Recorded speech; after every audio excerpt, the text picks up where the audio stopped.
వాణిజ్య ప్రకటనల్లో స్టార్ హీరోలు నటించడం కొత్తేమీ కాదు. మహేష్ బాబు ఎన్ని బ్రాండ్లను ప్రమోట్ చేస్తున్నాడో అభిమానులే ఠక్కున చెప్పలేరు. జూనియర్ ఎన్టీఆర్ ఆ మధ్య ఆర్ఆర్ఆర్ టైంలో యాడ్స్ చేయలేదు కానీ తాజాగా మళ్లీ మొదలుపెట్టాడు. అందులో భాగంగా నిన్న ఆన్లైన్ సరుకులను డెలివరీ చేసే జెప్టో యాడ్లో కనిపించాడు.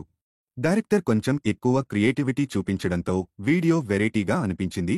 అయితే అధిక శాతం మాట్లాడుకున్న అంశం జూనియర్ హెయిర్ స్టైల్, లుక్స్ గురించే. సోషల్ మీడియాలో ఎక్కువగా యాంటీ ఫ్యాన్స్ నెగటివిటీ కనిపించడం చర్చకు దారితీసింది. నిజానికి తారక్ ఇప్పుడు వార్2 చివరి దశ షూటింగ్లో ఉన్నాడు.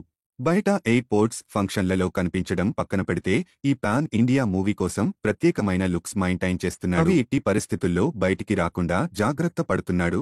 ఇటీవలే హృతిక్ రోషన్తో కలిసి పాట డాన్స్లో పాల్గొంది కూడా దీంతోనే. ఇలాంటి టైంలో జెప్టో షూట్ రావడంతో ఏదోలా మేనేజ్ చేసుకుని కొంచెం కొత్తగా ట్రై చేద్దామని క్రాఫు మార్చిన జుత్తుతో కనిపించాడు. కానీ ఆశించినంత పాజిటివ్గా వెళ్లలేదు.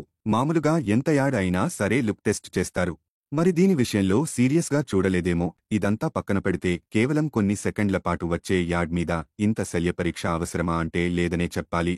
ఆ మధ్య చిరంజీవి ఒక పాల ప్యాకెట్ల ప్రకటనలో మాస్గా కనిపిస్తే దానిమీద కూడా కామెంట్స్ వచ్చాయి. అభిమానులు మరీ ఎక్కువ ఊహించుకోవడమో లేదా యాంటీ ఫ్యాన్స్ అవసరానికి మించి ట్రోలింగ్కు దిగడమో చేసినప్పుడు ఇలాంటి సమస్యలు వస్తాయి. ఇప్పుడొచ్చిన జెప్టో యాడ్ ఇంకా మొదటిదేనట. రెండోది త్వరలో రిలీజ్ చేయబోతున్నారు. వార్2 ప్రమోషన్లు వేసవిలో మొదలుపెట్టబోతున్నారు. అప్పుడు అందరి డౌట్లు జూనియర్ తీర్చేయొచ్చు.